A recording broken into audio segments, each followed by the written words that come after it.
Well, the judge has ruled that Terrence Bradley has to testify, which means Fani's midnight booty calls are now evidence. Let's get ready to rumble! You can't handle the truth. Somebody with the top of the line.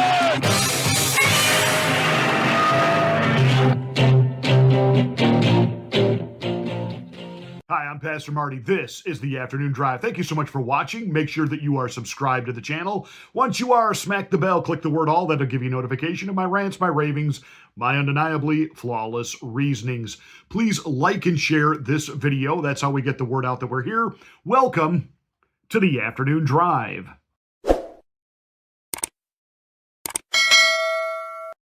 The Trump defense team in Georgia has maintained that the problem with Fani Willis and Nathan Wade is that their personal sexual relationship began before he was a prosecutor on the case.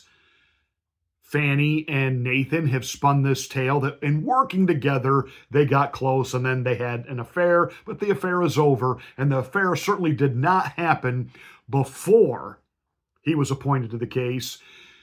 So Fani had no reason to appoint him, pay him a lot of money, and then benefit from her herself. That is their defense. The Trump team has said, no. You were shacking up with this guy. You paid him exorbitant amounts of money to the tune of almost $700,000, which you all enjoyed lavish travel and trips on. And this is unethical. It is a conflict of interest. You are not fit to try this case. So, Fani Willis, Nathan Wade, lying, perjuring themselves on the stand, saying, no, we did not have a relationship beforehand. Well, the Trump defense team has proven just how really good they are. And this team that he's got here in Georgia, they need to be, if you will, tutoring the other Trump defense teams in his other cases, because these guys have got it.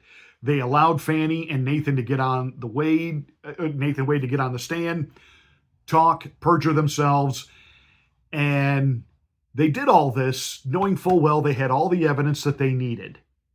They just let them talk so that they could introduce this other evidence. Let me explain. Terrence Bradley served for a while as a business partner and Nathan Wade's attorney when it came to handling his divorce. He shared openly with the Trump defense team that he knew full well that the affair had been going on for months before Nathan got hired. This is why they brought these charges. They got him on the witness stand 2 weeks ago, and he clammed up and claimed attorney-client privilege, that everything he knew about the relationship was in his role as the attorney, and that he had no outside knowledge other than what he knew as the attorney. Well, this meant that he had to appear privately before the judge, tell about what he knew. All of the text messages that he had back and forth with Nathan Wade were then introduced and shown to the judge, and the judge has ruled that none of this is covered by attorney-client privilege, and he'll be taking the stand on Tuesday at 2 p.m., and he's going to have to give an account for what he knew. Bum. This is on the heels of the Trump defense team on Friday dropping the phone records of Nathan Wade and Fani Willis and their 10,000 text messages and 2,000 phone calls with each other.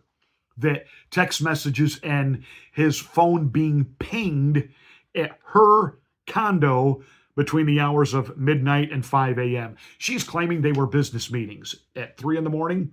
I've had bosses. There's no way I would go to a business meeting at 3 in the morning. We knew what it was Fani's midnight booty call. Everybody knows that. Anybody with half a brain knows that. So let's put all these pieces together. Fani, who was broke, bankrupt, and had judgments against her for unpaid debt, got herself elected as the district attorney in Atlanta. She comes up with this case scenario of trying President Trump under a RICO statute for trying to overthrow an election. This is going to be her ticket to fame. She is going to be the it girl. She is going to be the one to bring down Donald Trump. The Democrats will forever love her. She will be treated as deity. The media fawned all over Fani. What a woman of integrity she was, et cetera, et cetera, et cetera, et cetera.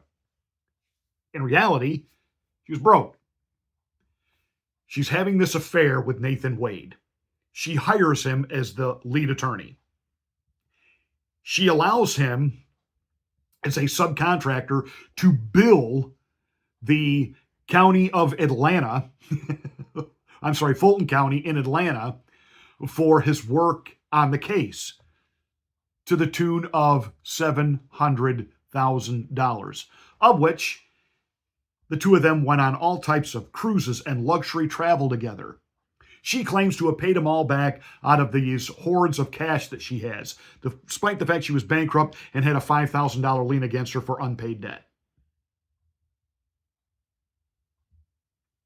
And she claims that the late phone calls, all of it was work-related. I've had bosses in my life. I am a boss. I have had multiple staff members. I can't think of one staff member, when it came to anything business-related, I ever text more than a few dozen times. And they shared 10 to 12,000 texts over a period of a few months. 2,000 phone calls. His phone was pinged at her address in the wee hours of the morning, which now Fani is claiming not only were these late business meetings, but it was illegal for the Trump defense team to be able to obtain her phone records. No, they subpoenaed them from Verizon. Verizon handed them over. See, Fani is a fraud. She's a ghetto lawyer. Nathan Wade is a ghetto lawyer. These two scumbags were meant for each other. And the more they talk, the deeper and wider the hole they dig themselves in. Kudos to the judge for holding Terrence Bradley's feet to the fire, because he's going to have to now directly testify under oath that he knows they had a relationship before 2021. And if he lies, if he perjures himself, it's his butt going to jail. We're about to find out if he likes Nathan Wade enough to go to jail for him. I don't think so. Hi, it's yours truly, Pastor Marty from the Afternoon Drive. You know, from time to time, people actually do ask me if I really pastor a church, and the answer is yes. I pastor here in Macon, Georgia. This is the Midway Baptist Church, just outside Macon, a little town called Lizella. But I really am the pastor. I'd love to have you come and pay us a visit sometime. You can look us up online. MidwayBaptistChurch.net. That's MidwayBaptistChurch.net. I'd love to meet you. I'll save you a seat.